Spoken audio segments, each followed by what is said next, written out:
Hi folks, right, the prediction was that the first bit of June would be not very good at all, but the last week of June would start to get warm. Midsummer's Day, the 24th, today's solstice day. So they will tell you that the winter's on its way tomorrow, but we've got 3 days grace, it stays the same for 3 days. Then on the 24th, the wind day, where the wind blows that day, it stays until the 29th of September. We've had this devastating southwesterly wind since last September, which has brought all the rain and all the wind. It will veer around to the south, so we'll bring warmer weather up from the Iberian Peninsula, where I read in the papers today it's going to be exceptionally hot. Therefore, from about the 27th of June right the way through to the 21st of July, hot, dry, sunny, getting warmer by the day. 40 degrees, forget it. 32, maybe 33 for some will be top bubble, but that's plenty warm enough. That's the upper 80s into the low 90s. That would do us. Then we revert to a typical British summer, 3 days and a thunderstorm and a bit damp. The third week of August, hot, dry, sunny. Then it starts to go downhill then, as September normally a benign first couple of weeks and dry and sunny when the kids go back to school.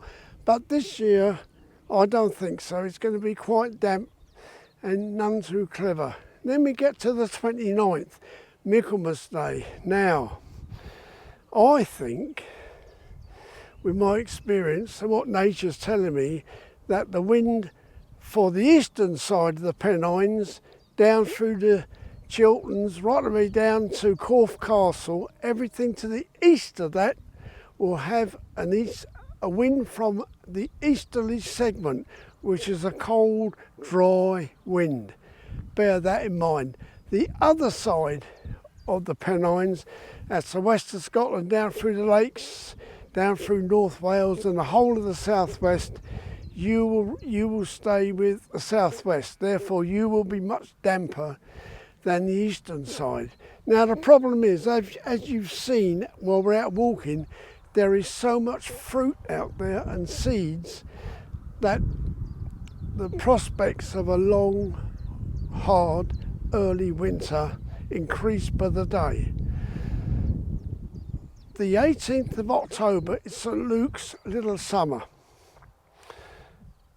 5 days to a week around that period, you get the true Indian summer, St. Luke's Little Summer, St. Luke's Day being the 18th. But this year, I think it will be early, for the very simple reason, for the very first moon after the 18th, which is the 20th of October, now prick back your ears everybody, the forecast on the moon, which is never wrong, is snow, if cold enough, else cold rain. I'll repeat that, 20th of October, snow, if cold enough, else cold rain. So that is very early. Bear in mind that all the trees and everything at the moment is running 4 weeks ahead. If he was to subtract that 4 weeks and put it back to normal, then it would be November, when you would expect cold weather. But because everything's running 4 weeks ahead and nature works with the moon, they're infallible, then we're going to get some cold autumn weather. And sadly, because Leslie and I have looked at this in great detail, this cold frost, and a lot of us will get snow this year. If that wind hammers in from the east, we could easily get a beach from the east type winter, but we won't know that for a couple more months. But at the moment, it's all facing that way, and the winter will last from the 20th of October through to the end of March.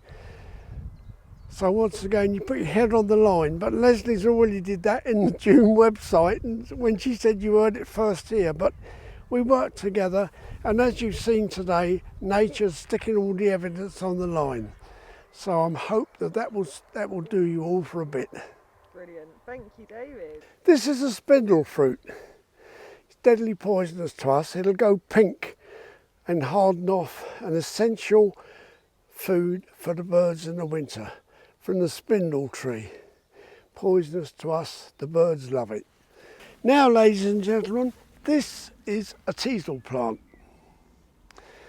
These here, the flowers, there'll be about 10 bracts. 1, 2, 3, 4, 5, 6, 7, 8, 9, 10. 10 bracts. The thing about this plant is it never ever goes thirsty. Here you see, oh, there's some there. Here you see it's got its own reservoir of water. Yeah, I don't know how clear that is, but yeah, it's true. I can vouch for it. Just a minute. We'll make it easier. There's the water reservoir. So as it rains, the water runs down, which is nature at its best, you see. In each of the junctions, there's water all the way through. Amazing. And that is nature at its absolute best. This is a World War II pillbox. There's one here, one there, and along this stretch of the river there are 5. They were built in 1940, 1941. Should the enemy arrive, like the Germans, as they would come out of the river and the tanks would be facing like that, the object of the exercise was the gun slots, which you can see, would fire and try and disable the tanks. You can't pull these down because they're grade 2 listed buildings. They're monuments now, but they're a history of what happened 80 years ago. There's a little weir there, and in the side of the weir there lived a family of otters, but currently the water's not deep enough to sustain them. But this water, believe it or not, is very clean, it's very pure. It supports, as you can see, freshwater mussels, which are the residue of when the otters were here. They would catch them, bring them up to what I call this the beach, break them open and eat them. And there were also American crayfish in here as well. Where the otters lived, at the end of that mole, there's a hole. I can see that. And that was their halt, and you can see that it was underwater because of the weed on it. Sadly, it's no longer underwater and they can't stay there. The little flying things down here on this lily, blue coloured, these are damselflies. And Leslie will give you in the July website some close-ups I took of some of the damselflies. There are about 17 different ones, and I think I've given her about 5 or 6. But as you can see, they love the stinging nettles. And those are damselflies. Quite a lot of insects love those stinging nettles. Yeah. Right, you will notice that some sheep have got partial fleeces on them and some have got full fleeces. There's a very old true saying, you do not shear the sheep until the elderflower has gone. And as we've seen, the elderflower is still flowering, therefore you don't shear the sheep.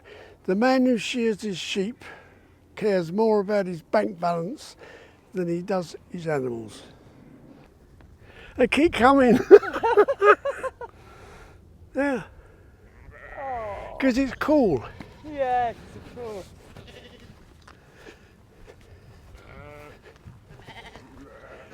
Come on folks, I'm coming through. That's that stream we saw going out to the river. The one we filmed. Yeah. This is the other end of it, going out to the river.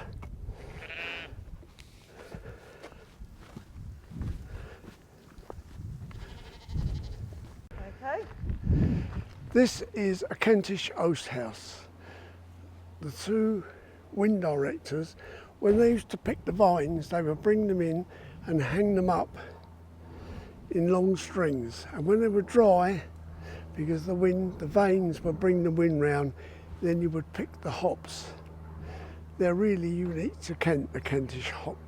And this one here is built somewhere in the region of 1850. So it's quite, and this was the original farmhouse. Wow. So there you have a bit of history for you. There, conkers. Wild plant called black mustard. I don't know if you can eat it or not. We'll have to check it out and come Yeah. back to you guys. Here we have filbert nuts. Very similar to hazelnuts, but they're a little bit redder and browner. And these will harvest on Sir Filbert's Day, 18th to the 19th of August. So there's the filbert nuts coming. Very similar to hazelnuts, but as you can see, yet another sign of a hard winter to come. The tree is full, it's laden, the branches are falling down, they're so heavy. We were just about to call it a day when we spotted some pustules on the back of an oak tree to show you guys. They're called galls. Galls. So as you remember, Dave on ITV last year quite accurately said no snow because there were no pustules. Well, this year we've got the beginnings. And we're just sprouting. So yes, that is different this year. Another sign of a hard winter to come. Yep. More there. Yeah, look at that, more there. So that's obviously the very beginnings of what they look like, but they are in fact coming. So that's good to know. More evidence. It's really hot here in Kent today. What temperature do you think it is, David? 21, maybe 22. It's quite hot for me, so I think we're going to head back. But we hope you enjoyed everything, and we got lots of cool footage for you. And next time you're out walking in the country, just check it all out and see what you can find.